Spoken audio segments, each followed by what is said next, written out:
নমস্কার বন্ধুরা, অপর্ণা কিচেন ব্লগের আবারও একটি নতুন রেসিপিতে সবাইকে স্বাগত জানাই।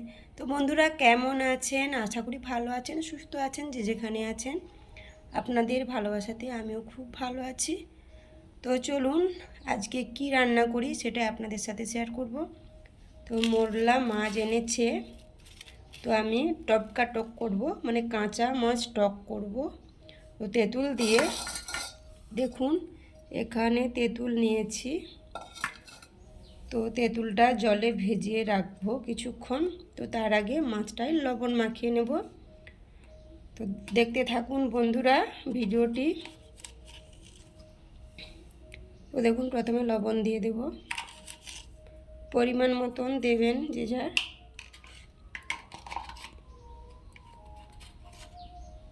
হলুদ দিয়ে দেব,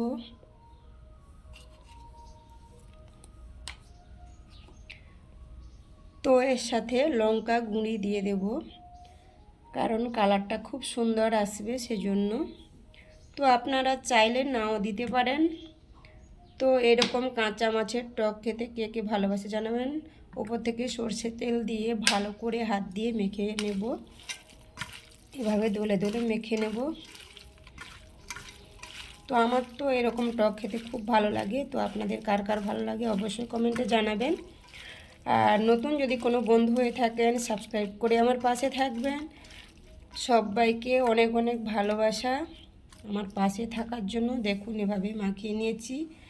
তো চলুন এবারে রান্নাটা করব। কিছুক্ষণ থাক লবণ মাখানো হয়ে, তারপর দেখাচ্ছি আপনাদের।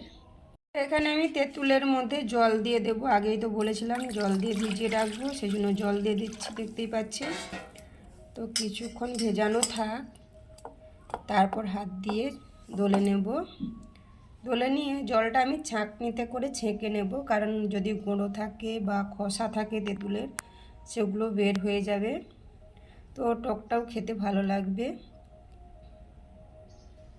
তো এবার দেখুন, কিছুক্ষণ পর বলেছিলাম হাত দিয়ে দলে নেব, তো হাত দিলে আমি দলে নেব এইভাবে।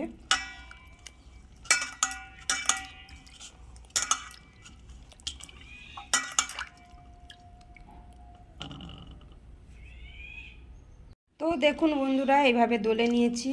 এরপর একটা ছাঁকনির সাহায্যে ছেঁকে নেব, যাতে গুঁড়োগুলো চলে যায়।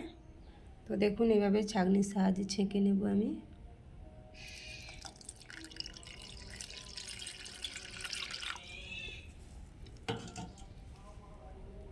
তো দেখুন বন্ধুরা, ছেঁকে নিয়েছি, কত নোংরা বেরিয়ে, মানে গুঁড়ো বেরিয়েছে তেঁতুল থেকে। চলুন এরপর রান্নাটা শুরু করা যাক। আমরা আগে থেকে কড়াই বসিয়ে রেখেছিলাম, ওর মধ্যে তেঁতুল জলটাও দিয়ে দিলাম। দিয়ে ওর মধ্যে এবারে তো পরিমাণ মতো লবণ দেব, কারণ মাছের মধ্যে লবণ দেওয়াই আছে আমার। তো তেঁতুল জলের মধ্যে দেব পরিমাণ মতো। তো এরপর হলুদ দিয়ে দেব অল্প করে।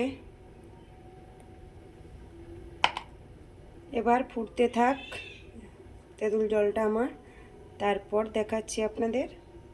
তো দেখুন বন্ধুরা, তেঁতুল জলটা ফুটতে ফুটতে কতটা হয়েছে। তো এই অবস্থায় আমি মাছগুলো দিয়ে দেব। তো দেখতে থাকুন বন্ধুরা।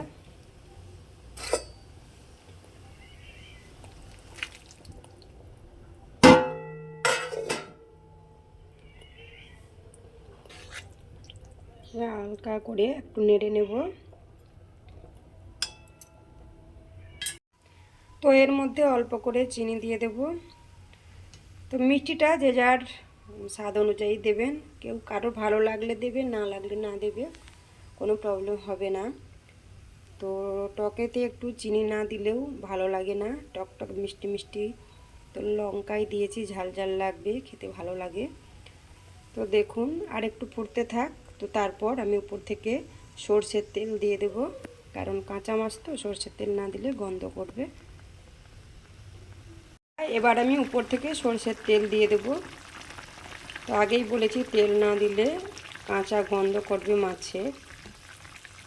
তেল দিয়ে দিলাম, যে যার পরিমাণ মতো দেবেন। আর টকটাও যে যার পরিমাণ মতো দেবেন, যে যতটা খেতে ভালোবাসে পছন্দ করে সেরকমভাবেই দেবেন। তো দেখুন ফুটতে থাকছে, আর একটু মানে ফুটে যাক, তারপর নামিয়ে নেব। বন্ধুরা রান্নাটা আমার কমপ্লিট, এবার নামিয়ে নেব। নামিয়ে নিয়ে তারপর দেখাচ্ছি আপনাদের। তো দেখুন বন্ধুরা, তো মাছের টক আমার রেডি, নামিয়ে নিয়েছি, দেখতেই পাচ্ছেন। দেখুন কালারটা কত সুন্দর এসেছে। তো সর্ষের তেলও দিয়েছি যে, সেটাও দেখা যাচ্ছে, দেখতেই পাচ্ছেন। তো আমি জানি কেউ কেউ পছন্দ করে, আবার কেউ করে না এরকম মানে কাঁচা মাছের টক। তো যারা পছন্দ করেন বা করেন না, যাই হোক কমেন্ট করে জানাবেন। দেখুন রেসিপিটি এই পর্যন্ত। তো রেসিপিটি কেমন লাগলো অবশ্যই লাইক কমেন্ট করে জানাবেন। আর নতুন বন্ধু হয়ে থাকলে সাবস্ক্রাইব করে চ্যানেলটিকে পাশে থাকবেন। আমার নতুন পুরনো সব বন্ধুদের অনেক অনেক ভালোবাসা আমার পাশে থাকার জন্য। তো দেখা হচ্ছে পরের কোনো ভিডিওতে। তো ততক্ষণে ভালো থাকবেন, সুস্থ থাকবেন, নিজেদের খেয়াল রাখবেন। সবার জন্য আবারও অনেক অনেক ভালোবাসা। তো টাটা বন্ধুরা।